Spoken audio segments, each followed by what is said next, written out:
Welcome back to another story on Infidelity Tales Lab. Before we begin, tell us, where in the world are you watching from? Now, let's dive into today's story. Chapter 1. The Revelation. Blake Sullivan pushed his cart through the produce section of Westfield Market, methodically checking items off his wife's grocery list. At 42, he was a man of routine and precision, traits that had served him well in his career as a forensic accountant and made him an invaluable asset to law enforcement agencies nationwide. His sharp green eyes missed nothing, a skill that had exposed countless financial crimes over his 15-year career. The Saturday afternoon crowd buzzed around him as he selected organic apples, exactly as Cheryl had specified. After 14 years of marriage, he'd learned to follow her list to the letter to avoid the inevitable arguments that came with deviating from her meticulous plans. "Daddy." The word pierced through the ambient noise like a gunshot. Blake turned to see a little girl, perhaps 5 years old, running toward him with arms outstretched. Before he could react, small arms wrapped around his legs in an enthusiastic embrace. "Daddy, you came back." The child's voice was filled with pure joy as she buried her face against his jeans. Blake gently but firmly placed his hands on the girl's shoulders, carefully creating distance between them. "I'm sorry, sweetheart, but I'm not your father." The little girl looked up at him with enormous brown eyes that held a familiar depth that made his stomach clench unexpectedly. Her dark hair was pulled into pigtails, and she wore a pink dress with cartoon characters. Something about her features nagged at the back of his mind, but he couldn't place it. "But you look just like Daddy," she insisted, her lower lip beginning to tremble. Sophia, where are you?" A woman's voice called frantically from the next aisle. Blake's blood turned to ice. He knew that voice, had heard it call his name in passion and anger for over a decade. But it wasn't calling for him now. Cheryl Sullivan rounded the corner, her perfectly styled blonde hair slightly disheveled, her blue eyes scanning desperately until they landed on the scene before her. The color drained from her face as if someone had pulled a plug, leaving her looking ghostly pale. For a moment, time stood suspended. Blake stared at his wife, then down at the little girl who was still clinging to his legs, then back at Cheryl. The resemblance was undeniable now that he saw them together. This child had Cheryl's nose, her chin, but those eyes. "It's her," Cheryl whispered into her phone, which Blake now noticed was pressed to her ear. "He's here. Close the exits." The words hit Blake like physical blows. The methodical mind that had unraveled countless deceptions began processing the implications with devastating clarity. This wasn't a case of mistaken identity by a confused child. This little girl knew him, or rather, knew someone who looked exactly like him. Security guards appeared from multiple directions, moving with practiced efficiency to block the store's exits. Blake remained perfectly still, his hands still resting gently on Sophia's shoulders as his world imploded around him. "Cheryl," he said quietly, his voice carrying the same deadly calm he used when confronting embezzlers in court. "I think we need to talk." His wife's mouth opened and closed soundlessly, like a fish gasping for air. In her eyes, Blake saw guilt, fear, and something else, calculation. She was already working angles, already planning her next move. "Blake, I can explain." "Can you?" His voice remained perfectly level, but those who knew him well would have recognized the danger in that tone. "Can you explain why this little girl thinks I'm her father? Can you explain why you're having store security lock down the exits?" Sophia looked between the two adults, confusion replacing her initial joy. "Mommy? Why is Daddy acting weird? Why won't he come home?" The words were a dagger to Blake's heart, not because of any affection for this child, but because of what they represented. Years of lies, years of betrayal, years of his wife playing him for a fool while living a double life. "Sir," one of the security guards approached cautiously. "We're going to need you to come with us to the office while we sort this out." Blake looked at the guard, a young man, probably in his 20s, trying to do his job without fully understanding the situation he'd walked into. "Of course. Though I should mention that my wife seems to have some explaining to do about why she thought it was necessary to trap me in a grocery store."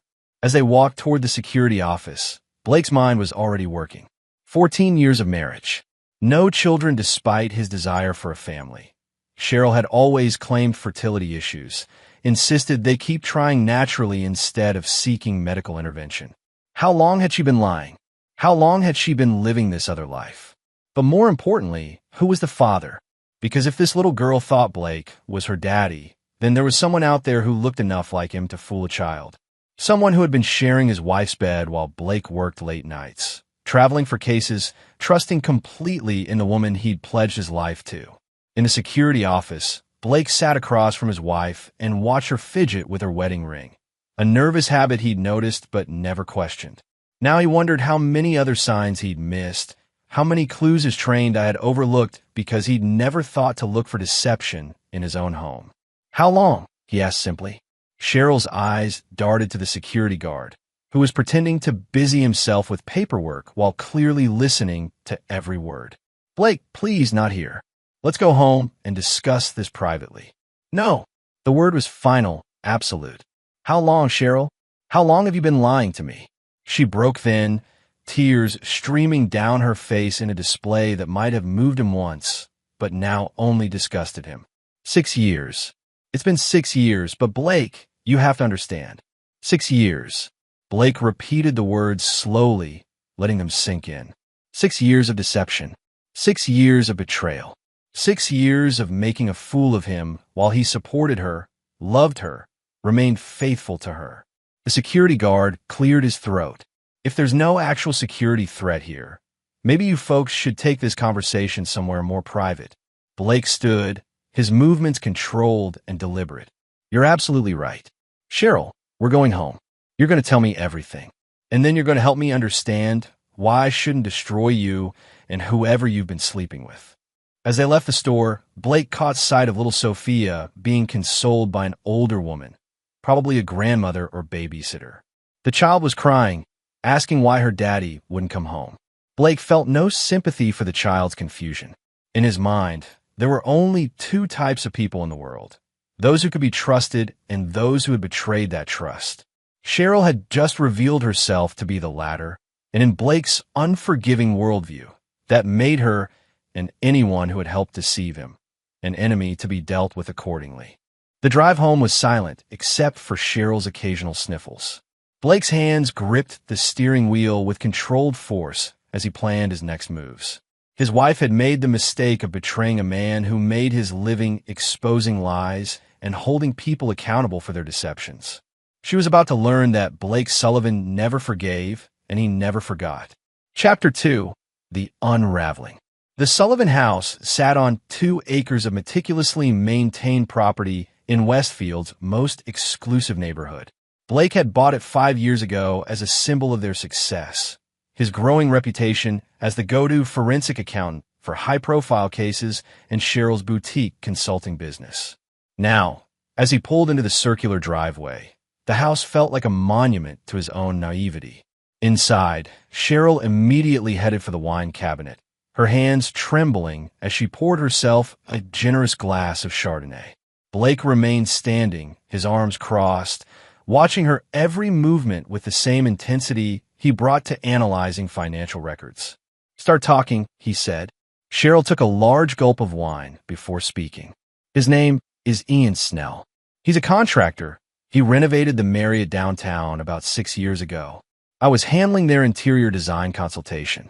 Blake's mind immediately began cataloging details. Ian Snell, contractor. 6 years ago would have been when Blake was traveling extensively for the Henderson embezzlement case, sometimes gone for weeks at a time. Physical resemblance, Blake said. It wasn't a question. Yes. Cheryl's voice was barely a whisper. Same height, same build, same coloring. Even our friends have commented on it when they've seen him around town. Around town. Blake's voice was dangerously quiet. He lives here, in Westfield. He moved here about 4 years ago. Bought a house on Elm Street. She took another drink. Blake, you have to understand, it wasn't supposed to happen. I was lonely. You were always working. Don't. The word cut through her excuse like a blade. Don't you dare try to blame this on me. You made a choice. Multiple choices. For 6 years. Blake began pacing, his mind working through timelines and implications. The fertility issues. The doctor visits you always went to alone. The business trips you started taking 2 years ago. Each statement was met with Cheryl's guilty silence, confirming what Blake already knew. There had been no fertility issues, at least not on his part. The doctor visits had likely been prenatal appointments. The business trips had been opportunities to play house with Ian Snell and their daughter. "What do you tell Sophia I am when I'm not around?" Blake asked. We told her you travel for work, that you're away a lot, but you love her very much." Cheryl's voice broke on the last words. Blake stopped pacing and stared at his wife with undisguised contempt. "So not only have you been lying to me for 6 years, you've been lying to a child about her father's identity. You've made me into some absent deadbeat dad in her mind. It's not like that. What's it like, Cheryl? Explain to me what it's like to live a double life for 6 years. Explain to me what it's like to look me in the eye every morning and lie. Explain to me what it's like to sleep next to me while carrying another man's child." Cheryl was crying openly now, but Blake felt nothing but cold fury. His wife had revealed herself to be someone he'd never known, a manipulator, a liar, someone capable of maintaining the most fundamental deception possible. "I want to know everything," Blake said. "Every detail. Where you meet, how often, what story you've told him about me. Everything." "Blake, please." "Everything, Cheryl. Because you have two choices right now. You can tell me everything voluntarily, or I can find it out myself. And I think we both know I'm very good at finding things out." The threat was clear. Blake's reputation for uncovering hidden assets and secret transactions was legendary in law enforcement circles. Financial infidelity was child's play compared to what he'd exposed in federal court. Cheryl must have recognized the futility of continued lies because she began talking. The affair had started during a business dinner. Ian had pursued her aggressively, and she'd been flattered by the attention from a man who looked so much like Blake, but seemed more attentive, more present. "He doesn't know about you," Cheryl admitted. "I mean, he knows I'm married, but I told him we were separated. That you were emotionally abusive and that I was planning to divorce you, but was afraid of the financial implications." Blake's laugh was harsh and humorless. "Emotionally abusive? That's rich. What else did you tell him about me? That you were controlling. That you monitored my spending and isolated me from friends. That you threatened me when I talked about leaving." Each lie felt like another wound, but Blake's anger was crystallizing into something colder and more dangerous: calculation. "So Ian Snell thinks he's the knight in shining armor, rescuing the poor abused wife from her terrible husband. Something like that. And Sophia? What does she know about our living arrangement? We told her that mommy and daddy can't live together right now because of work, but that we love her very much. When she asks why you don't visit more, I tell her you're busy with important business trips." Blake resumed pacing, his mind racing through possibilities. Ian Snell thought he was the hero in this story. Sophia thought Blake was her absent but loving father. And Cheryl had crafted an elaborate fiction that painted Blake as the villain while positioning herself as the victim. "Where do they live?" Blake asked. "Ian's house on Elm Street. Sophia stays there most of the time, but she has her own room at my apartment." "Your apartment?" Blake's voice was deadly quiet. "What apartment, Cheryl?" His wife looked up with wide, frightened eyes. "The one on Maple Street. I rented it 3 years ago for when I needed space." Blake felt the final pieces of his marriage crumbling around him. "You've been maintaining 2 households, playing the devoted wife here, while playing house with your lover and daughter across town." "Blake, I never meant for it to go this far. It evolved. It evolved." Blake tested the words. 6 years of lying evolved. Creating a child with another man evolved. Building an entire false life evolved. He stopped in front of Cheryl, looking down at her with the same expression he wore when confronting criminals in court. "Here's what's going to happen. You're going to give me every detail about Ian Snell, where he works, what projects he's on, what his schedule looks like. You're going to tell me about the apartment, the finances, how you've been paying for this double life. What are you going to do?" Blake's smile was cold and predatory. "I'm going to do what I do best, Cheryl. I'm going to find out exactly who Ian Snell is, and then I'm going to destroy both of you. Completely. Methodically. And by the time I'm done, You'll wish you'd never heard my name. Blake, please think about Sophia. She's just a child. Sophia is not my concern. You made sure of that when you spent 6 years letting her believe I was her absent father. You want to protect her? You should have thought about that before you decided to build her entire life on a foundation of lies. Blake grabbed his keys from the kitchen counter. I'm going to a hotel tonight. You're going to stay here and write down everything, every detail about your relationship with Ian, every lie you've told, every financial arrangement you've made. When I come back tomorrow, we're going to plan exactly how this is going to end. As he headed for the door, Cheryl called out desperately, Blake, can we work this out? Can we go to counseling?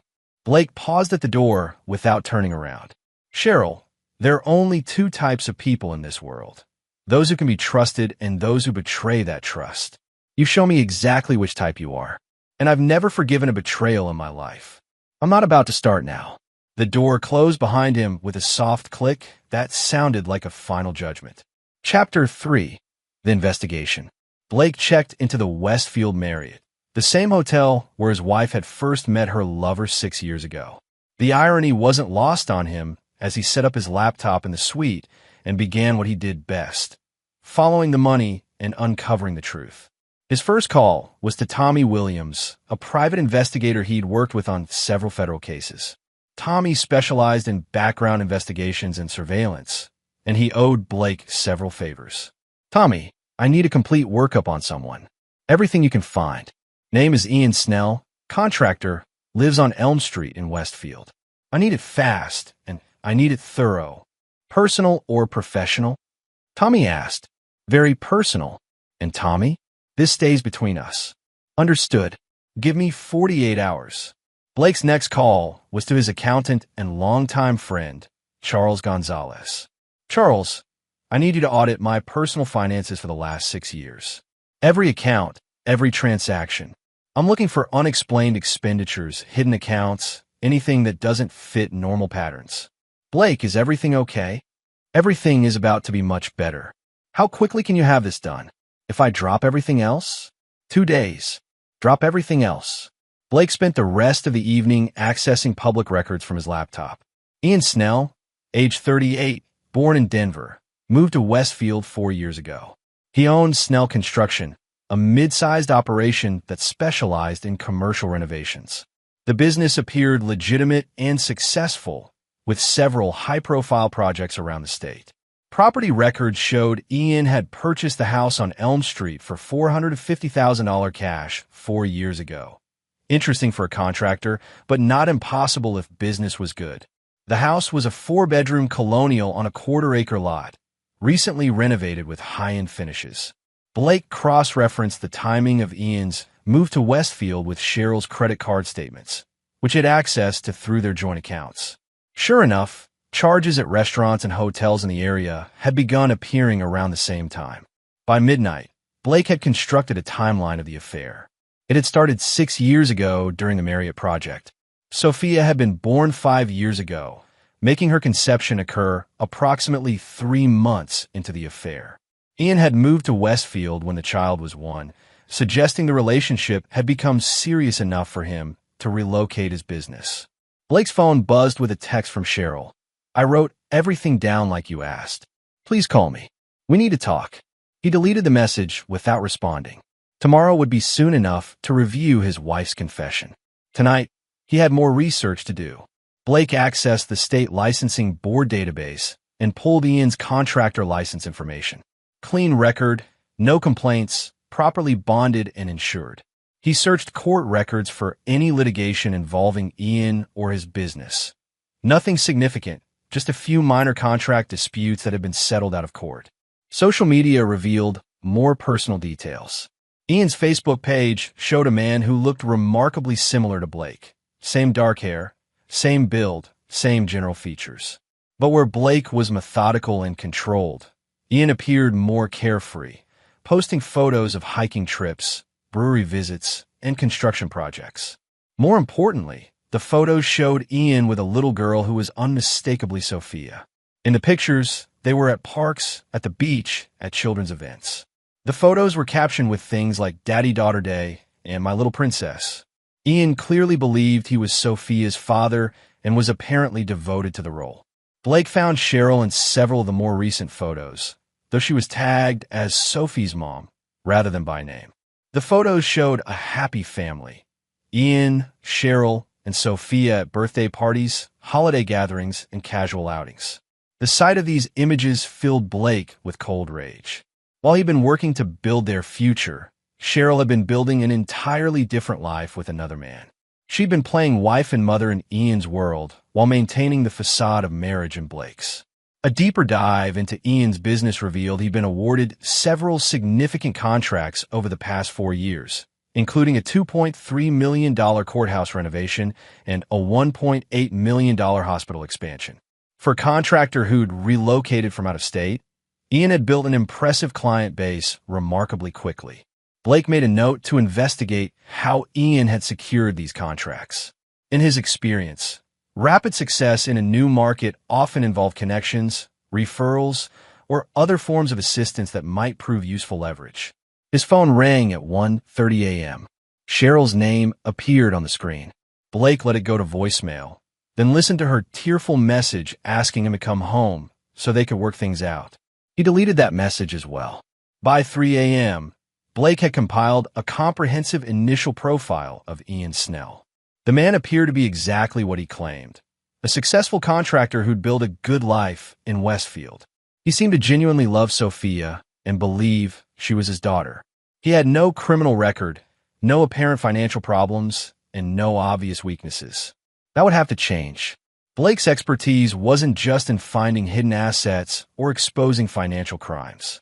His real talent was understanding human nature, finding the pressure points that made people make mistakes, and then exploiting those mistakes with surgical precision. Ian Snell thought he was living a happy life with his girlfriend and daughter. He had no idea that the woman he loved was actually married to someone else, that the child he adored was being raised on a foundation of lies, or that the man whose identity Cheryl had destroyed in order to make Ian feel like a hero was about to make his existence a living hell. Blake opened a new document on his laptop and began typing. Operation Disclosure: a systematic plan for exposing the true nature of Cheryl Sullivan and Ian Snell while ensuring maximum consequences for their 6 years of deception. He worked until dawn, outlining a strategy that would methodically destroy both their relationship and their individual lives. By the time the sun rose over Westfield, Blake had crafted a plan that would make his betrayers wish they'd never been born. But first, he needed more information, and Tommy Williams would be calling soon with details that would help Blake understand exactly what kind of man Ian Snell really was beneath the surface. Blake smiled as he closed his laptop. His wife had made the mistake of betraying someone who never forgave and never forgot. She was about to learn that some mistakes have consequences that last a lifetime. Chapter 4: The Web Titans. Tommy Williams called at exactly 8 a.m. with news that made Blake's predatory smile widen. "Your guy Ian Snell is interesting," Tommy said. "Clean on the surface, but I found some things that don't quite add up." "I'm listening." "First, the cash purchase of his house 4 years ago. The money came from a business account, but it was a lot of cash for a construction company to have liquid. Most contractors are always leveraged." Blake made notes as Tommy continued. "Second, I found records of him working under a different business name in Denver, Mountain View Construction. That company dissolved right before he moved to Westfield, and there were some unhappy creditors left behind." "How unhappy?" "Unhappy enough that 3 different contractors filed liens against properties Mountain View was working on. Ian dissolved the company and disappeared to Westfield before any of them could collect." Blake felt the familiar thrill of discovering leverage. So he stiffed his subcontractors and fled to start fresh. "Looks like it. But here's the really interesting part. I talked to one of those creditors, a guy named Dale Knox. He's been looking for Ian for 4 years. Claims Ian owes him $60,000 for electrical work." "Is Dale Knox still interested in collecting?" "Very interested. And he's got documentation proving the debt." Blake made another note. A creditor with a grudge and legal documentation was exactly the kind of pressure point he could exploit. "What else?" "Ian's been dating your wife openly around town for at least 2 years. They've been seen at restaurants, community events, even parent-teacher conferences at the elementary school. As far as anyone knows, they're just a normal couple with a kid. Parent-teacher conferences, Blake repeated slowly. So Sophia is enrolled in school under what name? Sophia Snell. Ian is listed as her father on all school records. The implications hit Blake immediately. Ian had been claiming Sophia as his dependent for tax purposes, probably receiving child tax credits and deductions for a child who wasn't legally his. Meanwhile, Blake had been claiming no dependents because Cheryl had insisted they weren't ready for children. Tommy, I need you to dig deeper into Ian's financial records. Tax returns, bank statements, anything you can legally access. I also need surveillance on both Ian and Cheryl, schedules, routines, who they meet with. That's going to take more resources. Money is no object. And Tommy, I need you to reach out to Dale Knox. Tell him I might be able to help him collect what he's owed. After ending the call, Blake drove home to retrieve Cheryl's written confession. She met him at the door, looking haggard and desperate. Blake, thank God you're back. I've been thinking all night, and I know we can work this out. Where's what I asked you to write? Cheryl handed him a 10-page document. Blake scanned it quickly, noting key details. The affair had indeed started 6 years ago. Cheryl had been using a credit card Ian didn't know about to pay for her single mother apartment. She'd been telling Ian that Blake was emotionally abusive and that she was afraid to file for divorce because of his connections in law enforcement. You told him I was abusive, Blake said without looking up from the pages. I had to explain why I couldn't divorce you. He would have insisted on it otherwise. Blake finally looked at his wife. So you made me into the villain in your story. The controlling, abusive husband who keeps you trapped. It wasn't personal against you. It wasn't personal. Blake's voice was dangerously quiet. You turned the man my wife's daughter calls daddy against me by painting me as an abuser. You made me into a threat in their lives. How is that not personal? Cheryl seemed to realize she'd said something wrong. Blake, I'm sorry. I know how this looks. You have no idea how this looks. You have no idea what you've done or what's coming. Blake pocketed the confession and headed toward the door. Where are you going? To visit Ian Snell. I think it's time he learned the truth about the woman he's been living with. The drive to Elm Street took 15 minutes. Blake parked across from Ian's house and studied it carefully. The renovations were impressive. New windows, fresh paint, professional landscaping. A swing set in the backyard was visible through the fence, along with a small garden area that looked like something a child might help maintain. Ian's truck was in the driveway, a late model Ford F-250 with Snell Construction logos on the doors. Blake waited until he saw movement through the windows before approaching the front door. The man who answered could have been Blake's brother. The resemblance was so striking that Blake understood immediately how a 5-year-old could mistake them. Ian was perhaps an inch shorter and 20 pounds heavier, but the facial features, hair color, and build were remarkably similar. Can I help you? Ian asked, clearly confused by Blake's appearance. I'm Blake Sullivan, Blake said simply. I think we need to talk. Ian's face went through several expressions, confusion, recognition, then growing alarm. Cheryl said you were abusive? Controlling? A threat to you and Sophia. Blake's smile was cold. Yes, I imagine she did. May I come in? We have a lot to discuss. Ian stepped back, allowing Blake to enter. The house was well appointed, clearly the home of a successful man. Photos of Ian and Sophia covered the mantel, along with what appeared to be school artwork and sports certificates.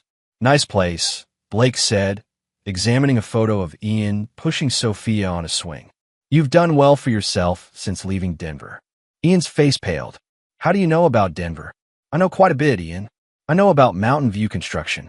I know about Dale Knox and the $60,000 you owe him. I know about the other creditors you left behind when you dissolved your company and fled to Westfield. I didn't flee. You abandoned your debts and started over with a new identity in a new town. Most people would call that fleeing. Blake sat down uninvited on Ian's couch. But I'm not here about your past business practices. I'm here about my wife. Your wife? Blake pulled out his phone and showed Ian their wedding photo. Cheryl Sullivan. We've been married for 14 years. We live together in a house on Oakwood Drive. She's never filed for divorce, Ian. She's not separated. She's been lying to both of us for 6 years. Ian stared at the photo, then at Blake, his mind clearly struggling to process the information. That's impossible. Cheryl and I, we live together. Sophia is my daughter. Sophia is not your daughter, Blake said gently. According to the timeline Cheryl provided me, you've been claiming another man's child as your own, taking tax benefits for her, enrolling her in school under your name. That's fraud, Ian. You're lying. Blake pulled out Cheryl's written confession and handed it to Ian. Read it yourself. All 10 pages. Every detail of how she's been playing us both. As Ian read, Blake watched the man's world crumble. The confusion turned to anger, then to devastation as the full scope of Cheryl's deception became clear. She said you were dangerous, Ian whispered. She said you threatened her. I've never threatened anyone in my personal life, Blake said. But I am dangerous, Ian. Just not in the way Cheryl told you. I'm dangerous because I never forgive people who betray me. And right now, I consider you complicit in that betrayal. Ian looked up from the confession, his eyes filled with pain and anger. I didn't know. I swear to God. I had no idea she was still married. But now you do know. The question is, what are you going to do about it? Blake leaned forward, his voice taking on the persuasive tone he used when flipping witnesses in federal cases. Here's what I see, Ian. You're not a bad man. You were lied to and manipulated by someone who used your feelings against you. You genuinely love a child who isn't yours, and you've built a life based on deception. What do you want from me? Blake's smile was predatory. I want justice, Ian. And I think deep down, so do you. Cheryl has made fools of both of us. She's used your love for Sophia to control you, and she's used my trust to betray me. Don't you think it's time she faced consequences for that? Ian was quiet for a long moment, staring at the photos of him and Sophia. What are you suggesting? I'm suggesting we work together to make sure Cheryl pays for what she's done. To both of us. Blake stood to leave, then paused. Oh, and Ian? Dale Knox will be contacting you soon about that $60,000 you owe him. I'd recommend taking care of that debt quickly. Prison time for fraud and theft would really complicate your life right now. As Blake reached the door, Ian called out, What about Sophia? She's innocent in all this. Blake turned back, his expression cold. Sophia is not my concern. She never was.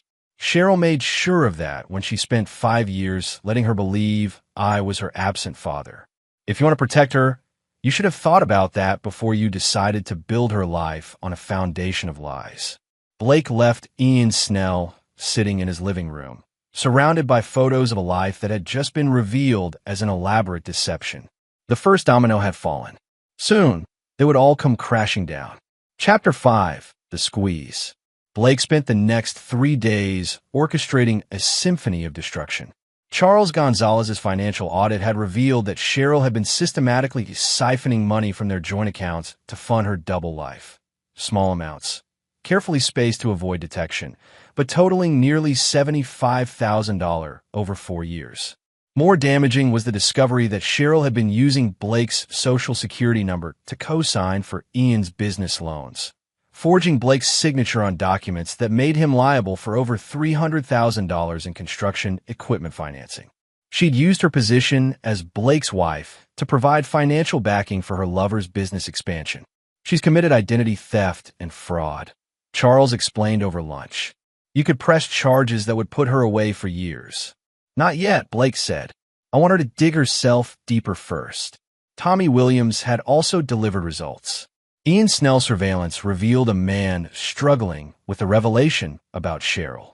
He'd been seen arguing with her in public, and neighbors reported shouting matches coming from the house on Elm Street. More importantly, Ian had contacted a family attorney, suggesting he was considering his legal options regarding Sophia. The relationship is fracturing, Tommy reported. Ian's questioning everything now, and Dale Knox is scheduled to arrive in Westfield tomorrow to collect his debt. Blake felt a familiar surge of satisfaction. His web was tightening exactly as planned. That evening, Blake returned to his house to find Cheryl waiting with divorce papers. I've been thinking, she said, trying to project confidence. Maybe it's better if we end this cleanly. I've spoken to an attorney, and we can split everything 50-50. You can keep the house, I'll keep my business, and we can both move on. Blake glanced at the papers without picking them up. You want a clean divorce. It's the mature thing to do. We can avoid a messy court battle. Blake laughed, a harsh sound that made Cheryl flinch. Cheryl, you've committed identity theft, fraud, and adultery. You've stolen $75,000 from our joint accounts and forged my signature on business loans worth $300,000. You want to discuss maturity? Cheryl's confident facade cracked. I don't know what you think you found. I know exactly what I found. The question is whether you want to handle this privately or whether you prefer I turn everything over to the district attorney. Blake walked to the kitchen and poured himself a drink, leaving Cheryl to contemplate his words. When he returned, she was pale and shaking. What do you want? She whispered. I want you to call Ian right now and tell him you're coming over. I want you to have a conversation with him about your future together. Blake, please. Call him, Cheryl, because if you don't, I'm calling the police instead. With trembling hands, Cheryl dialed Ian's number.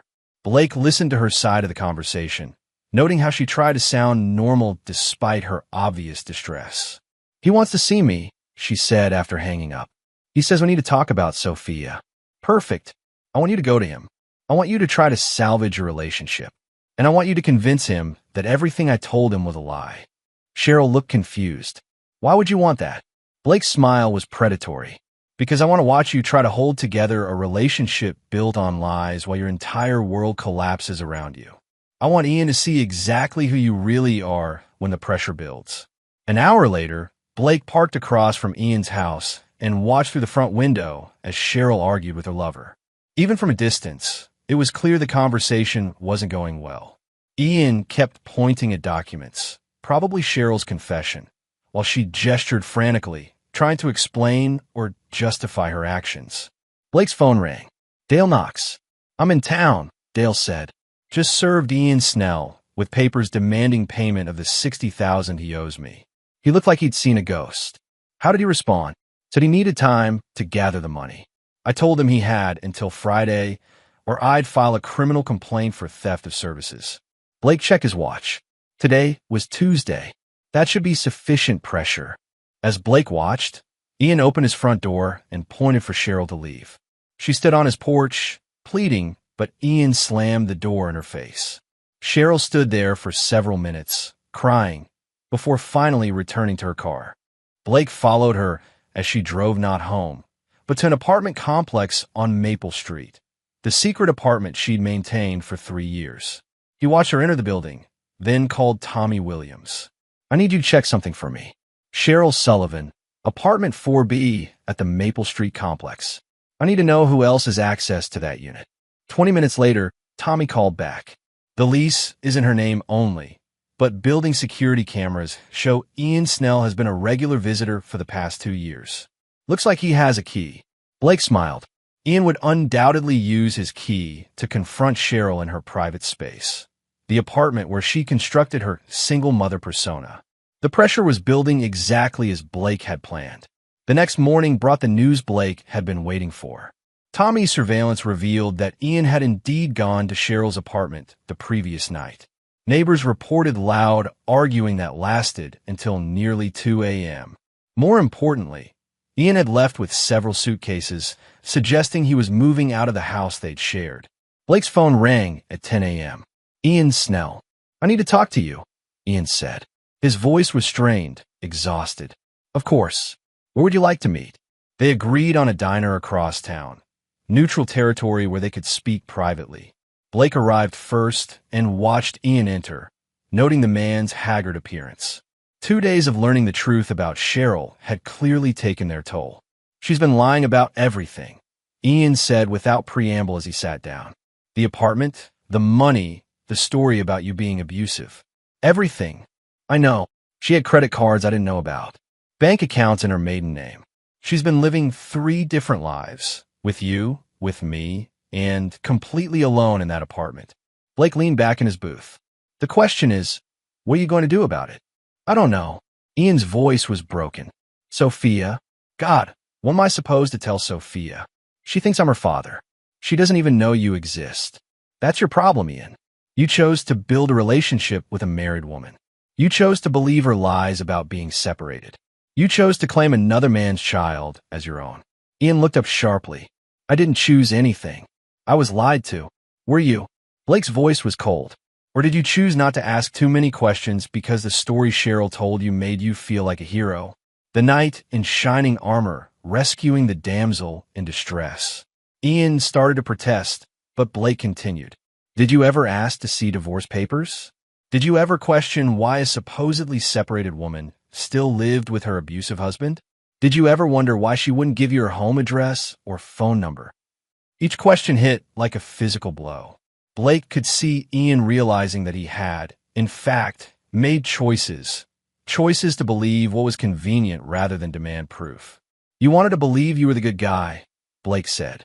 You wanted to believe you were saving Cheryl from a terrible situation, so you didn't look too hard at inconsistencies in her story. What do you want from me? Ian asked desperately. Blake leaned forward. I want you to help me make sure Cheryl faces consequences for what she's done. To both of us. How? By telling the truth. All of it. In court, to the authorities, to anyone who asks. No more protecting her. No more covering for her lies. Ian was quiet for a long moment. What about Sophia? What about her? She's going to be destroyed by this. Her entire world is about to collapse. Blake felt no sympathy. Sophia's world was always built on lies, Ian. Better she learns the truth now than continues living in Cheryl's fantasy. She's 5 years old, and that's Cheryl's problem. She created this situation.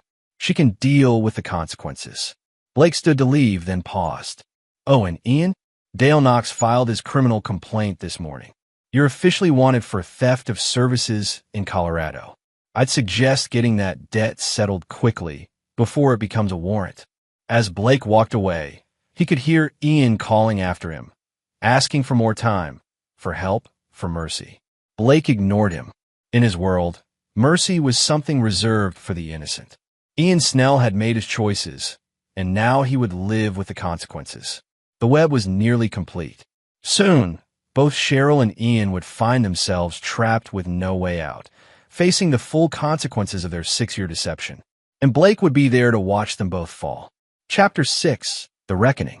Friday morning brought the collapse Blake had orchestrated. Dale Knox had made good on his threat. Ian Snell was arrested at his construction site on charges of theft of services, with additional charges pending for fraud related to his business practices in Denver.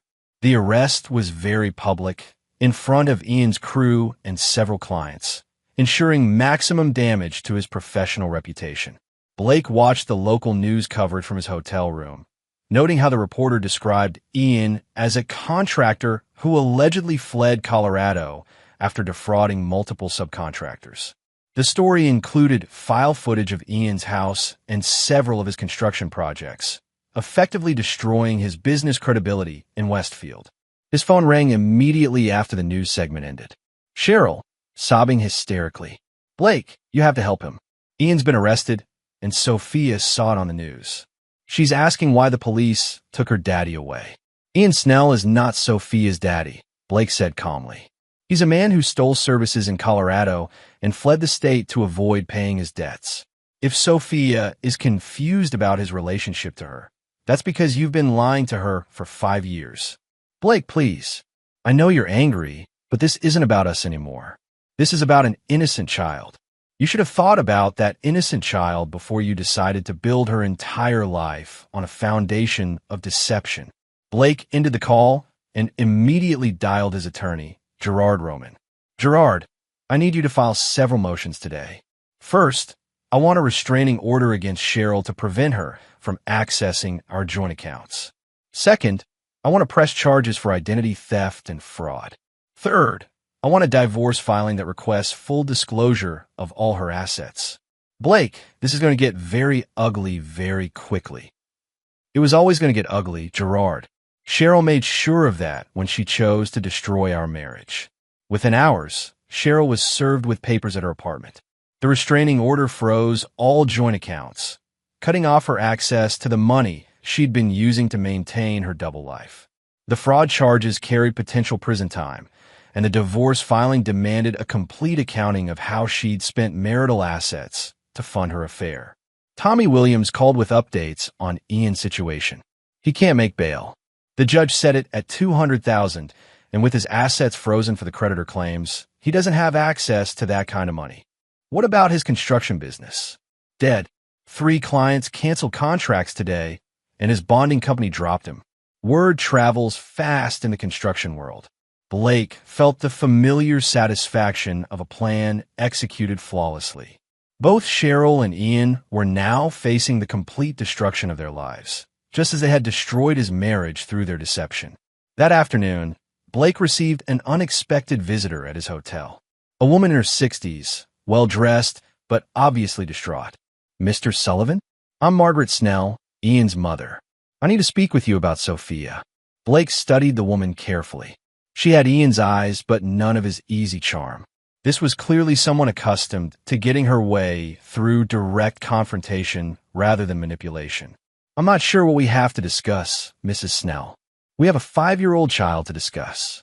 A child who's been calling my son daddy for her entire life and who is now traumatized because she doesn't understand why he's been arrested. Sophia is not my responsibility." Margaret Snell's eyes flashed with anger.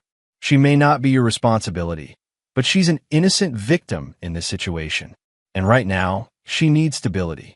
Then perhaps you should discuss that with her mother. Her mother is falling apart. Cheryl is barely functional, and Sophia is asking questions she can't answer. The child doesn't even know you exist." Blake felt a flicker of something, not sympathy, but calculation. "What exactly are you asking me to do, Mrs. Snell?" "I'm asking you to consider what's best for the child. Ian may not be her biological father, but he's the only father she's ever known. She loves him, and he loves her. Ian is in jail for fraud and theft. He's not in a position to father anyone. Ian made mistakes, but he's not a bad man. He was lied to and manipulated, just like you were." Blake laughed harshly. Ian chose to believe those lies because they made him feel good about himself. He chose not to ask hard questions because he liked being the hero in Cheryl's story. Those were conscious choices. Margaret Snell leaned forward.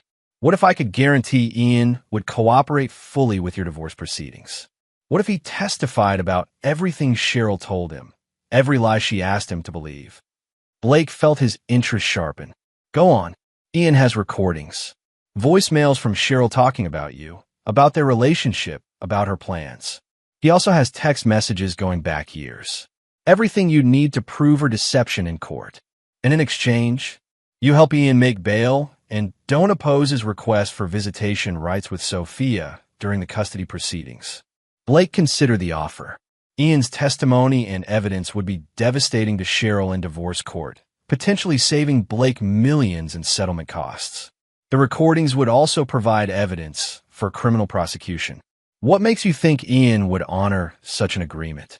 "Because he knows his only chance of having any relationship with Sophia is if you allow it. Cross you, and he loses everything." Blake stood and walked to the hotel window, looking out at the city where his life had been torn apart by lies. "Mrs. Snell, I want you to understand something. I don't forgive people who betray me. Ever. Your son participated in the destruction of my marriage, whether he knew it or not. The only reason I'd consider helping him is if it serves my own interests. I understand. If I agree to this, Ian will testify to everything. Every lie Cheryl told him, every deception she asked him to participate in. He'll turn over all recordings, messages, and documents. And he'll do it knowing that if he tries to protect her in any way, I'll destroy him completely." Margaret Snell nodded. "He'll agree to those terms." Blake turned back to face her. "And you'll guarantee his cooperation?" "I'll guarantee it." Blake smiled coldly. "Then make the call, Mrs. Snell. Tell your son that if he wants to see Sophia again, he's going to help me bury the woman who lied to both of us." As Margaret Snell made the call to Ian's attorney, Blake felt the final pieces of his revenge falling into place. Soon, Cheryl would face her husband and her lover united against her, armed with recordings of her own words condemning her. She had spent 6 years playing them against each other with lies and manipulation. Now she would face them both, and the truth would destroy her completely. Chapter 7. The Testimony. The Westfield County Courthouse buzzed with activity as Blake's divorce proceedings began. What should have been a routine dissolution of marriage had become a spectacle, with local media covering the case due to the sensational details that had emerged during pretrial discovery. Blake sat at the plaintiff's table with his attorney, Gerard Roman, while across the aisle Cheryl huddled with her lawyer, a nervous young man named Benjamin Marsh who looked overwhelmed by the case's complexity. Behind Blake, in the gallery, sat Ian Snell, recently released on bail and looking like a man who'd aged 10 years in 2 weeks. Judge Claudia Goff, a stern woman in her 50s known for her no-nonsense approach to family law, called the court to order. This is a divorce proceeding with allegations of fraud, identity theft, and adultery, she announced. I'll warn all parties that I have zero tolerance for dramatics or emotional outbursts. We're here to determine facts and divide assets according to law. Gerard Roman stood for his opening statement. Your Honor, this case represents one of the most elaborate and systematic deceptions I've encountered in 25 years of family law. The defendant didn't simply have an affair. She constructed an entirely false life, complete with forged documents, stolen identity, and a child she's allowed to believe my client is her absent father. Benjamin Marsh objected. Your Honor, these are inflammatory characterizations. Overruled. Mr. Roman, proceed with your evidence. Gerard's first witness was Charles Gonzalez, Blake's accountant, who testified about the systematic theft of marital assets. Over 4 years, Mrs. Sullivan withdrew $74,847 from joint accounts through carefully spaced transactions designed to avoid detection. She also used Mr. Sullivan's Social Security number to co-sign business loans totaling $312,000 without his knowledge or consent. Cheryl's attorney tried to object, but Charles had documentation for every claim. Bank records, loan applications with forged signatures, and a paper trail that painted a picture of deliberate financial fraud. Did Mrs. Sullivan have legitimate access to these accounts? Gerard asked. As a spouse, she had legal access to the joint accounts. However, the pattern of withdrawals suggests deliberate concealment. Small amounts, always under reporting thresholds, often on days when Mr. Sullivan was traveling for work. Blake watched Cheryl as the evidence mounted against her. She kept her eyes down, occasionally whispering to her attorney, but her body language betrayed her growing desperation. Gerard's second witness was Tommy Williams, the private investigator, who presented surveillance evidence showing Cheryl living openly with Ian Snell while maintaining her marriage to Blake. Photos showed her at parent-teacher conferences, community events, and family gatherings where she was introduced as Ian's girlfriend and Sophia's mother. Did you find evidence that Mrs. Sullivan was maintaining multiple residences? Gerard asked. Yes. In addition to the marital home with Mr. Sullivan, she maintained an apartment on Maple Street under her maiden name and spent most nights at Mr. Snell's house on Elm Street. 3 different addresses. 3 different lives, sir. At each location, she presented herself differently: devoted wife, single mother, or live-in girlfriend.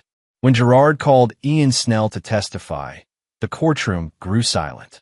Ian walked to the witness stand looking like a man heading to his own execution. Mr. Snell, how long did you know Mrs. Sullivan? 6 years. And what did she tell you about her marriage to Mr. Blake Sullivan? Ian's voice was barely audible.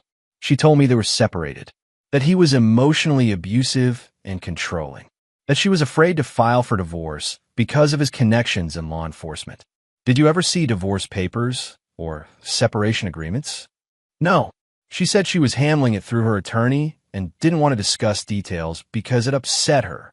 Gerard introduced a series of recordings, voicemails Cheryl had left for Ian over the years. Her voice filled the courtroom, describing Blake as paranoid and dangerous, claiming he monitored her activities and threatened her when she talked about leaving. That's my husband, Ian, the one I told you about who watches my every move. He's working late again, probably going through my phone records and credit card statements. I hate living in fear like this. Blake listened to his wife's voice, describing him as a monster to her lover, and felt his resolve harden. Any lingering doubt about the necessity of his revenge vanished as he heard himself portrayed as the villain in Cheryl's elaborate fiction. "Mr. Snell, did Mrs. Sullivan ever tell you about the child she wanted to have with you? She said she'd always wanted children, but that her husband refused. She said Blake told her kids would ruin their lifestyle and that he'd threatened to leave her if she got pregnant." More lies. Blake and Cheryl had been trying to have children for years, but she'd always claimed fertility issues and refused medical intervention. When Sophia was born, what did Mrs. Sullivan tell you about the birth certificate? She said she'd listed me as the father because Blake had refused to acknowledge the pregnancy. She said it was necessary to protect Sophia from his influence. Gerard introduced the birth certificate. Sophia Snell, father listed as Ian Snell, no mention of Blake Sullivan anywhere in the document. It was a legal fiction that had allowed Ian to claim the child for tax purposes while Blake remained unaware of her existence. "Your Honor," Gerard said, "this document represents fraud on multiple levels. Mrs. Sullivan knowingly filed false information with the state, allowed Mr. Snell to claim tax benefits for a child who isn't his, and deprived my client of his parental rights." Cheryl's attorney finally attempted a defense during cross-examination of Ian. "Mr. Snell, isn't it true that you wanted to believe Mrs. Sullivan's story because it justified your relationship with a married woman?" Ian was quiet for a long moment. "Maybe, but that doesn't change the fact that she lied to me about everything. You never tried to verify her claims about being separated? I trusted her. I loved her. I thought she loved me. And now you're testifying against her to save yourself from prison time." Ian looked directly at Cheryl for the first time since taking the stand. "I'm testifying against her because she destroyed my life with lies. She made me believe I was Sophia's father, let me love that child as my own, then used my feelings to manipulate me into helping her betray her husband." The raw pain in Ian's voice was evident to everyone in the courtroom. Blake felt a moment of satisfaction. Ian was finally understanding the full scope of Cheryl's manipulation. When Gerard called Blake to testify, the courtroom was packed with spectators drawn by the media coverage. "Mr. Sullivan, did you have any knowledge of your wife's relationship with Ian Snell?" "None whatsoever. I trusted my wife completely and had no reason to suspect she was living a double life." "What was your understanding of why you and Mrs. Sullivan had no children?" "She claimed we had fertility issues and insisted on trying naturally rather than seeking medical help. I now understand she was using birth control while telling me she wanted children." "How did you discover the truth?" Blake described the grocery store encounter with Sophia, watching the jury's faces as they absorbed the implications of a child mistaking him for her father. "What was your emotional response to learning about the affair and the child?" Blake's answer was measured and cold. "I felt betrayed on every level. My wife had not only been unfaithful, but had created an elaborate deception that made me complicit in her lies. She'd allowed another man to claim fatherhood of a child while telling that child I was her absent father."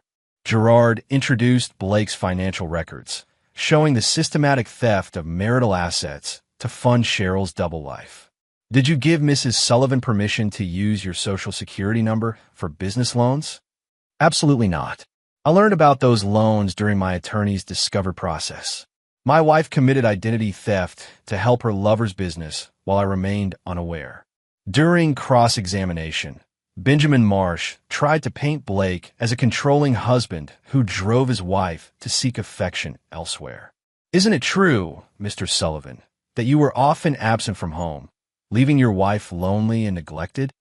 "I traveled for work, yes, but I was building our future and supporting the lifestyle my wife demanded. I never gave her reason to doubt my commitment to our marriage." "You've shown no emotion about losing your wife or concern for the child involved." Blake's response was ice cold. "My wife chose to destroy our marriage through systematic deception. The child is a victim of her mother's lies, not my responsibility." "So you feel no sympathy for Sophia?" "I feel sympathy for any child raised on lies, but I cannot take responsibility for problems created by someone else's choices." Blake's testimony lasted 3 hours, during which he methodically detailed every aspect of Cheryl's deception. By the time he stepped down, the case was effectively over. Judge Goff called a recess before closing arguments, and Blake watched Cheryl collapse in tears at the defendant's table. Her attorney looked defeated, and the gallery buzzed with whispered conversations about the devastating testimony they'd witnessed. The web Blake had constructed around his wife was complete. Tomorrow would bring the judge's ruling, but the outcome was no longer in doubt. Cheryl Sullivan had been exposed as a fraud, a thief, and a master manipulator who had destroyed multiple lives in service of her own selfish desires. And Blake felt nothing but cold satisfaction as he watched her world crumble completely. Chapter 8. The Judgment. Judge Claudia Goff delivered her verdict with the precision of a surgeon wielding a scalpel.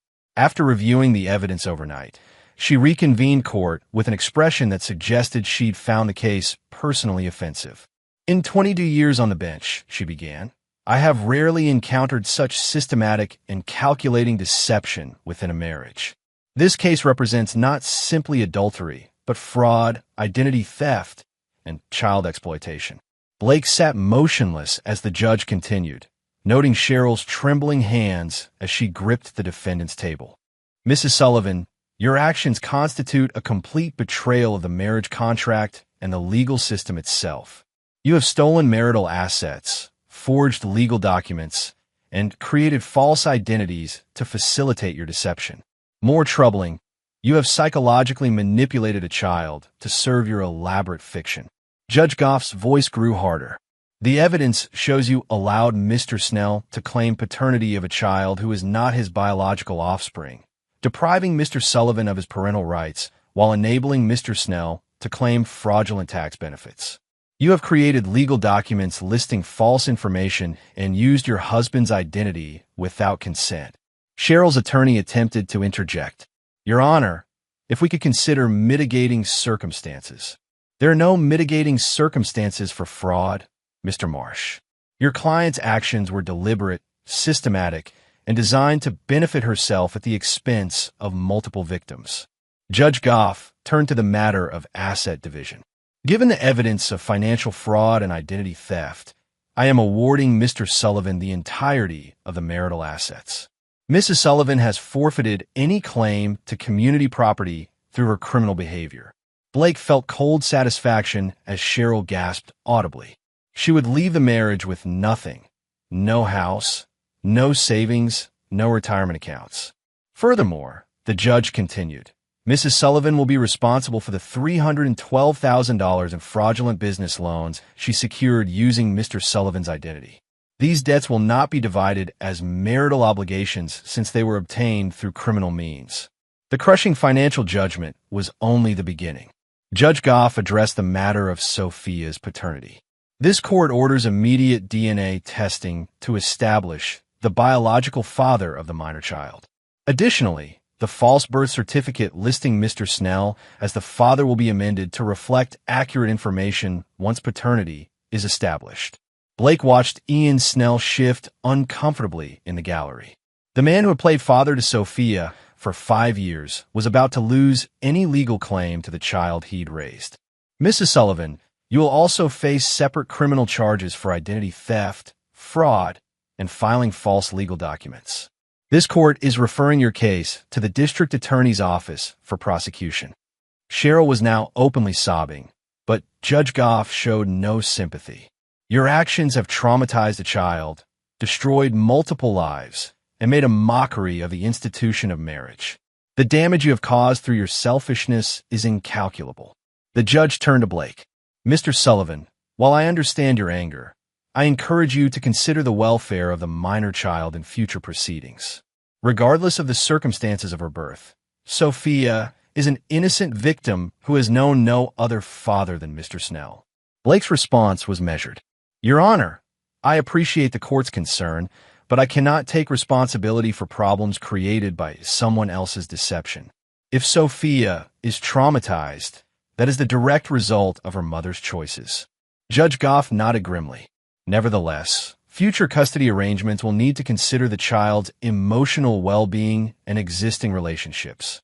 After court adjourned, Blake stood outside the courthouse watching Cheryl emerge in handcuffs. The criminal charges had been filed immediately, and bail had been set at $500,000. She looked broken, defeated. Her perfect facade finally crumbled. Ian Snell approached Blake hesitantly. "What happens now? To Sophia, I mean." "That depends on the DNA test," Blake replied coldly. "If she's my biological daughter, she'll be placed in state custody while I decide whether to pursue parental rights. If she's not, she'll remain in state custody while the court determines her best interests. She doesn't deserve this. She's innocent." Blake turned to face Ian directly. "Sophia is a victim of her mother's lies, not my responsibility. If you wanted to protect her, you should have demanded proof that Cheryl was actually separated before you started playing house with a married woman. I was lied to. You were told what you wanted to hear, and you chose not to look too closely because the truth would have complicated your fantasy." Blake's voice was ice cold. "Now you're all facing the consequences of those choices." Blake walked away, leaving Ian standing alone outside the courthouse where his world had officially ended. That evening, Blake received a call from Tommy Williams.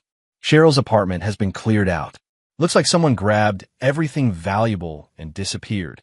Cheryl's in jail." "Not Cheryl. Someone else." Neighbors saw a woman matching Margaret Snell's description loading boxes into a truck this morning. Blake considered this development.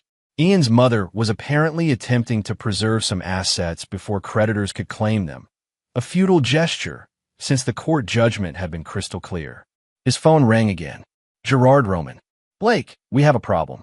Cheryl's attorney is claiming she has information about federal tax fraud involving Ian's business. He's suggesting she might cooperate with authorities in exchange for reduced charges." Blake smiled coldly. Even facing complete destruction, Cheryl was looking for angles, trying to find leverage against the man she'd manipulated for 6 years. "Let her cooperate," Blake said. "Ian's business is already destroyed, and any tax fraud charges will only add to his problems. Cheryl has nothing left to bargain with." "There's something else." The DNA results came back early. "Sophia is your biological daughter." Blake was quiet for a long moment, processing this information. Despite everything, some part of him had hoped the child wasn't his, that he could walk away from this situation without any ongoing complications. "What are my options? You can pursue custody, abandon parental rights, or arrange for supervised visitation. Given the circumstances, the court will likely support whatever decision you make." Blake considered his choices. Sophia was his daughter biologically, but she'd been raised believing Ian Snell was her father. She had no knowledge of Blake's existence and would undoubtedly be traumatized by the truth. "I want to see her first," Blake decided, "before I make any long-term decisions. I'll arrange a supervised visit through family services." As Blake ended the call, he reflected on the complete destruction he'd orchestrated. Cheryl faced years in prison and crushing debt. Ian's business was ruined, his reputation destroyed, and his parental rights terminated. Both of his betrayers had lost everything. But there was still the matter of Sophia, an innocent child caught in the middle of adult deceptions. Blake felt no paternal instincts toward her, no emotional connection to a daughter who'd been hidden from him for 5 years. She was simply another complication created by Cheryl's lies. Tomorrow, he would meet the child who carried his DNA but called another man daddy. He would look into the eyes of a 5-year-old whose entire world had been built on deception and decide whether she deserved any place in his life. Blake Sullivan had always been a man who dealt in absolutes, trust or betrayal, loyalty or abandonment, mercy or destruction. Now he faced the most difficult decision of his life: what to do with the innocent victim of his wife's elaborate deception. The child who might be the only person in this entire situation who truly deserved his mercy. Chapter 9. The Final Reckoning. 6 months after the courthouse judgment, Blake Sullivan sat in his study reviewing the aftermath of his methodical destruction of Cheryl and Ian's lives. The satisfaction he'd expected to feel remained elusive, replaced by something colder and more complex.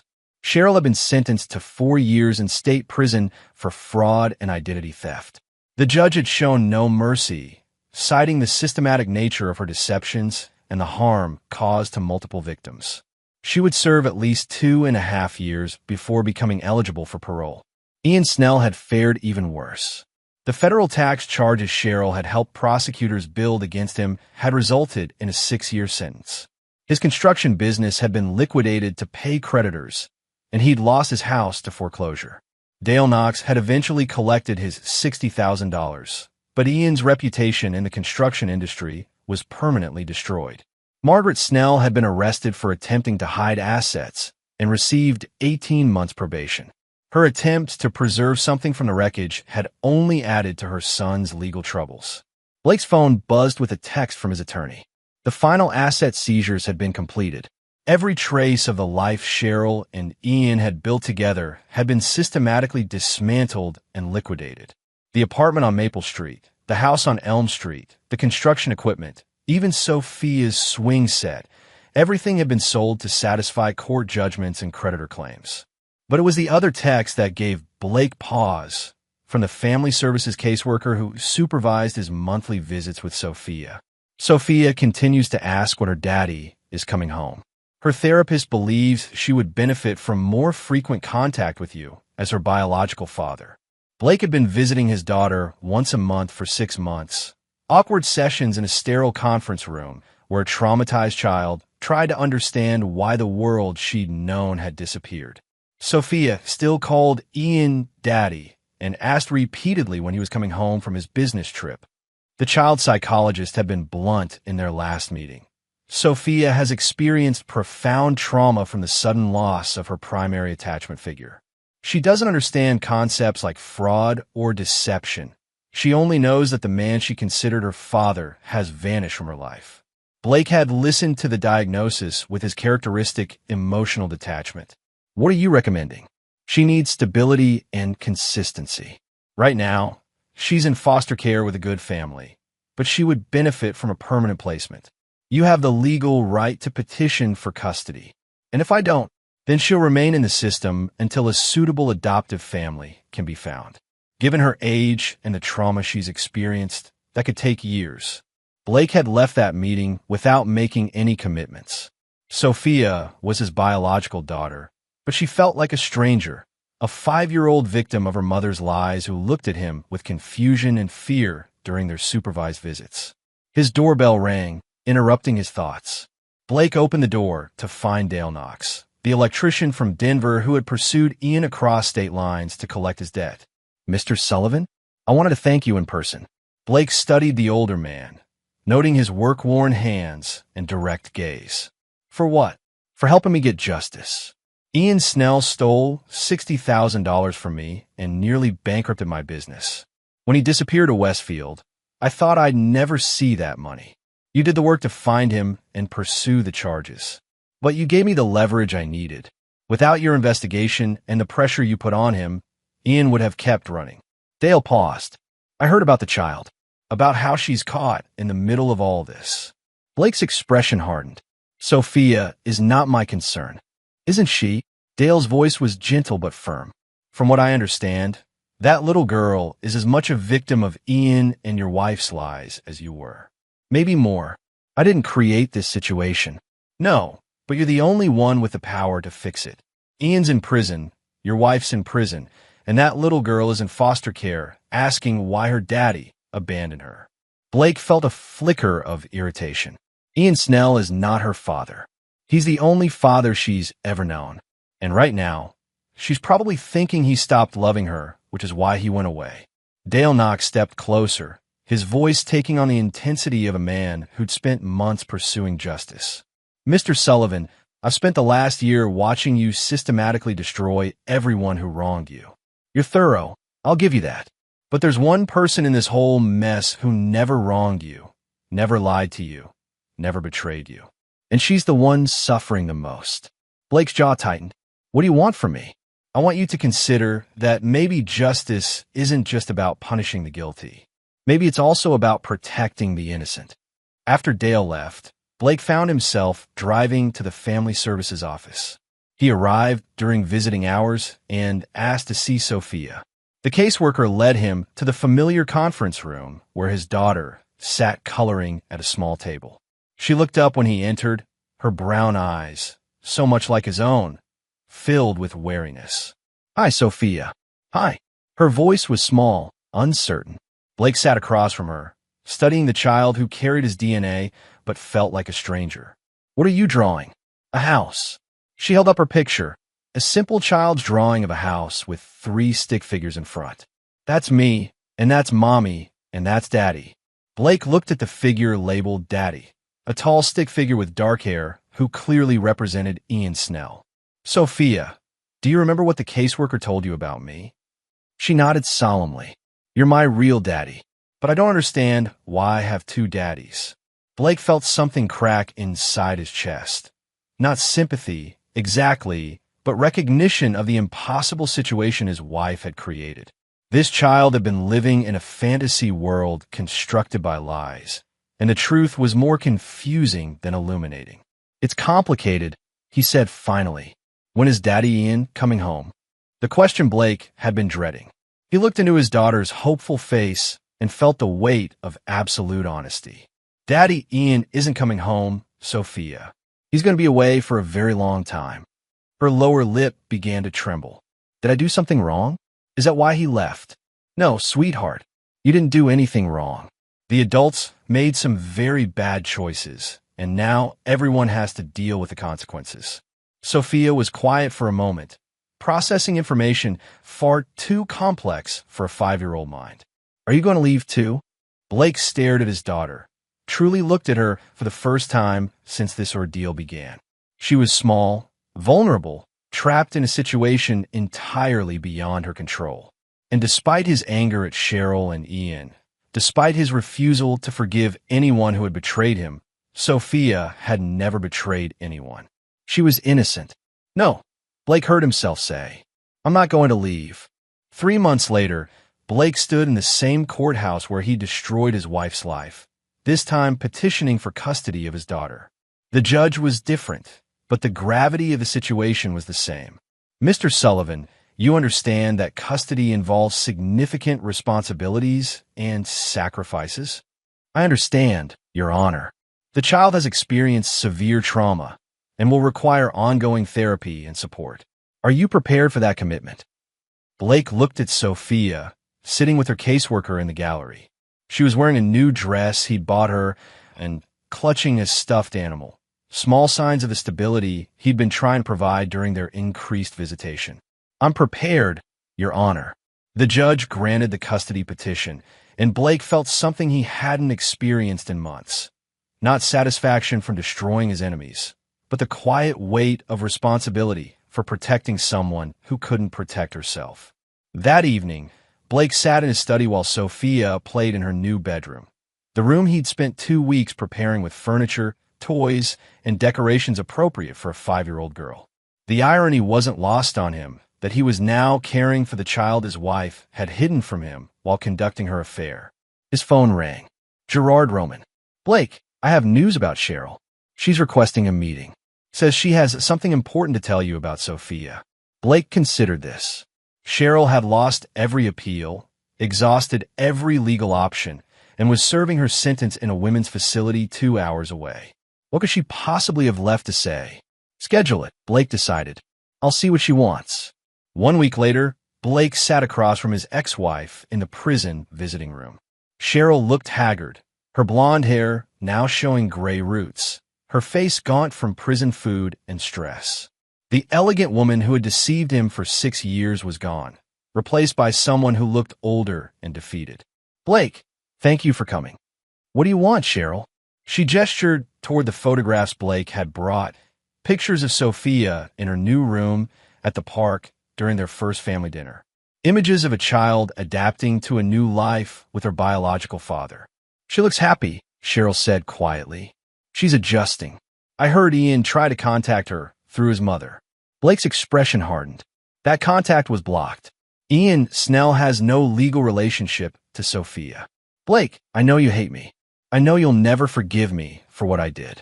But I need to tell you something about the night Sophia was conceived." Blake waited, his face impassive. "It was the night you got back from the Henderson case. You'd been gone for 3 weeks, and I was angry that you'd missed our anniversary. I went to meet Ian at a hotel, planning to—" She paused, struggling with the words. "But I couldn't go through with it. I came home to you instead." Blake felt something cold settle in his stomach. What are you saying? I'm saying that despite everything I told Ian, despite all the lies I told you both, Sophia was conceived that night. With you, not with Ian. The implications hit Blake like a physical blow. Cheryl had known from the moment of conception that Sophia was his daughter, not Ian's. The entire fiction about Ian being the father was just another layer of deception. You let Ian raise my daughter, knowing she wasn't his. I let Ian love her. I let her love him. And whatever you think of me, Blake, they had a real relationship. Ian didn't love Sophia because of biology. He loved her because she was his daughter in every way that mattered.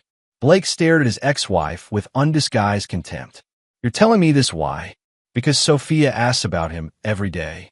Because she misses the man she considers her real father. And because no matter how much you hate me, no matter how much you want to punish everyone who wronged you, she's innocent. I know she's innocent. That's why she's living with me instead of in foster care. But are you taking care of her because you love her or because it's your duty as her biological father? Blake was quiet for a long moment. The distinction mattered more than he wanted to admit. Ian made mistakes, Cheryl continued. We both did, but his love for Sophia was real, and her love for him was real. You can keep them apart forever, or you can consider what's actually best for your daughter. Blake stood to leave. Goodbye, Cheryl. Blake, wait. There's something else. He paused, but didn't sit down. Ian wrote her letters. Dozens of them. His mother has been holding them, waiting for someone to approve their delivery. They're not about me or our relationship. They're just letters from a father to his daughter. Blake left the prison with Cheryl's words echoing in his mind. That evening, he watched Sophia playing with her dolls, creating elaborate scenarios of families and homes and stability. She was adapting to life with him, but he could see the sadness in her eyes when she thought he wasn't looking. His phone rang. Margaret Snell. Mr. Sullivan? I know you probably don't want to hear from me, but I have something that belongs to Sophia. Blake agreed to meet her at a neutral location, a coffee shop across town, where they could speak privately. Margaret arrived carrying a small wooden box. These are Ian's letters to Sophia, she said without preamble.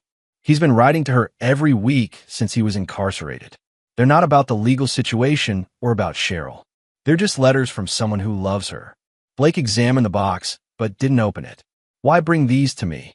Because Ian knows he'll never see Sophia again. He knows what he did was wrong, even if he didn't understand it at the time.